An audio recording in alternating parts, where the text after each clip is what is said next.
안녕하세요. 어린 왕자가 인사했다. 안녕. 철도의 전철수가 대답했다.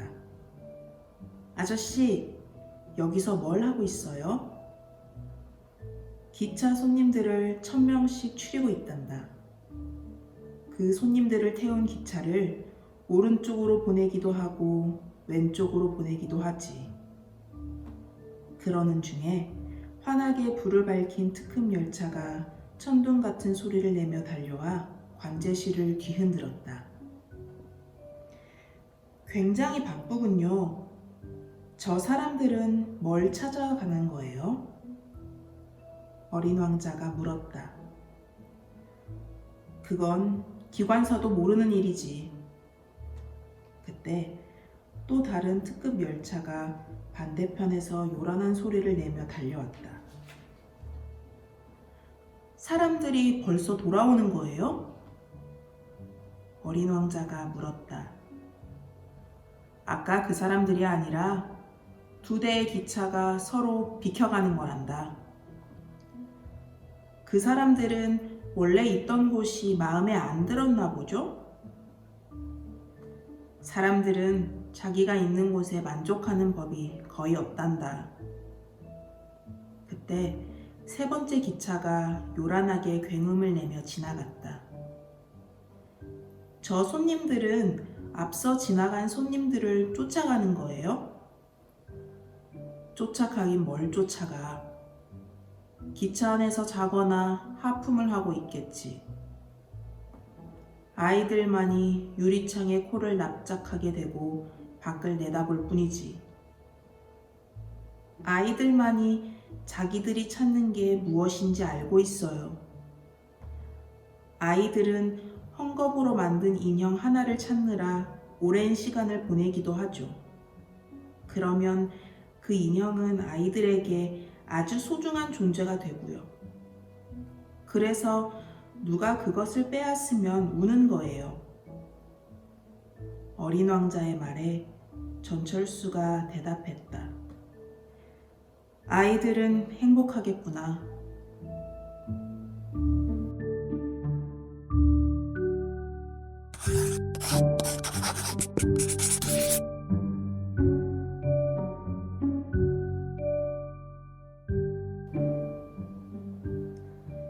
안녕하세요.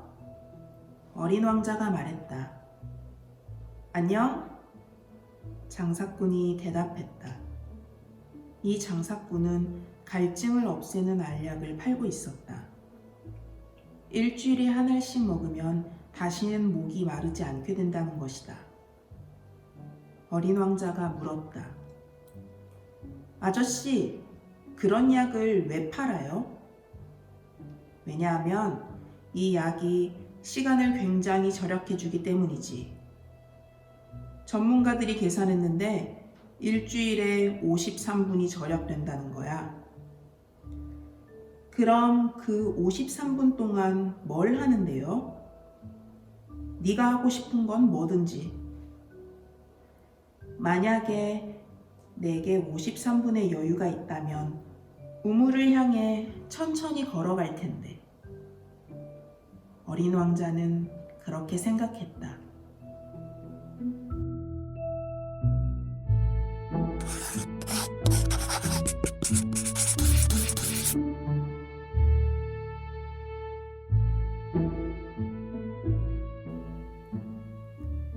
비행기가 고장을 일으키는 바람에 사막에서 머문 지 8회째 되는 날이었다. 나는 가지고 있던 물의 마지막 한 방울을 마시며 장사꾼의 이야기를 들었다. 그리고 어린 왕자에게 말했다. 아, 너의 이야기는 참 아름답구나. 하지만 난 아직 비행기를 고치지 못했고 이제는 마실 물도 없어졌으니 나도 샘이 있는 곳으로 향해 천천히 걸어갈 수나 있었으면 좋겠다. 그러자 어린 왕자가 나에게 말했다. 내 친구 여우가 꼬마 친구, 지금은 여우 이야기를 하고 있을 때가 아니라는 생각이 든다. 왜요? 우린 곧 목이 말라 죽게 될 테니까. 어린 왕자는 내 말을 이해하지 못하고 이런 대답을 했다. 비록 우리가 죽게 되더라도 친구를 두었다는 건 좋은 일이지요. 나는 여우 친구를 하나 둔 게 참 좋아요. 이 아이는 우리가 얼마나 위험한 상황에 부딪혔는지 알지 못하는구나. 배가 고픈 것도 목마른 것도 모르고 그저 햇빛만 좀 있으면 충분해 보이네. 나는 이런 생각을 했다. 그러나 어린 왕자는 나를 한참 바라보더니 내 마음을 아는 듯 이렇게 말했다.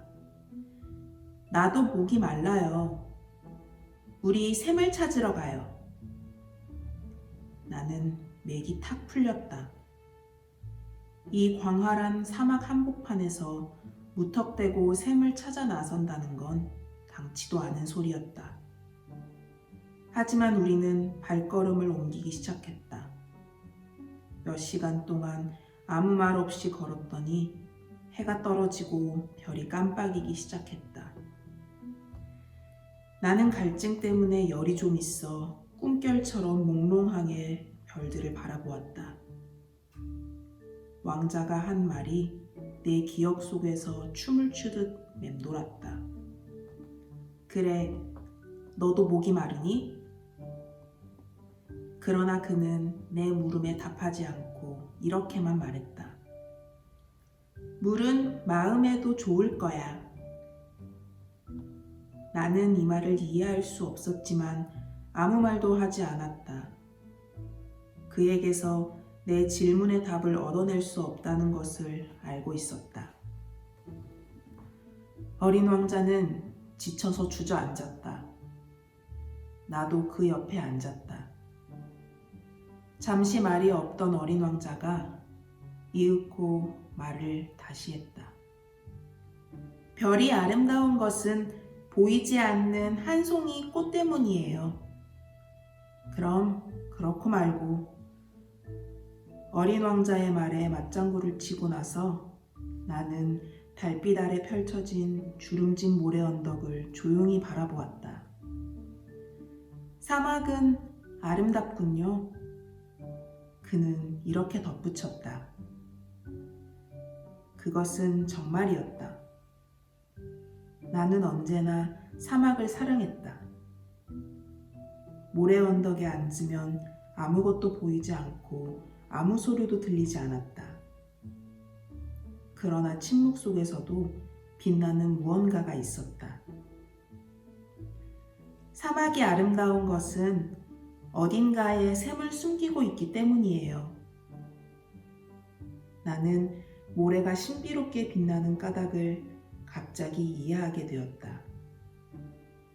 어릴 적에 나는 오래된 집에 살았는데 전해 내려오는 이야기에 의하면 그 집에는 보물이 묻혀 있다고 했다. 물론 그 보물을 찾아낸 사람은 아무도 없었고 어쩌면 찾아보지 않았을지도 모른다. 그런데 그 보물 때문에 그 집은 아주 매력적으로 보였다. 보이지 않는 깊숙한 곳에 비밀을 숨기고 있었으니까. 맞아. 어떤 집이나 별, 그리고 사막을 아름답게 하는 건 눈에 보이지 않는 법이지. 나는 드러나지 않는 아름다움에 대해서 어린 왕자에게 말했다. 아저씨가 내 여우 친구와 같은 생각을 하는 걸 보니 기뻐요. 어린 왕자가 잠이 들어서 나는 그를 품에 안고 다시 걷기 시작했다. 나는 가슴이 뭉클해졌다. 깨지기 쉬운 보물을 안고 가는 것 같았다. 이 세상에 이보다 더 연약한 존재는 없을 것이라는 생각이 들었다. 그 하얀 이마, 감긴 두 눈, 바람결에 흩날리는 머리카락을 달빛 아래서 바라보며 나는 생각했다.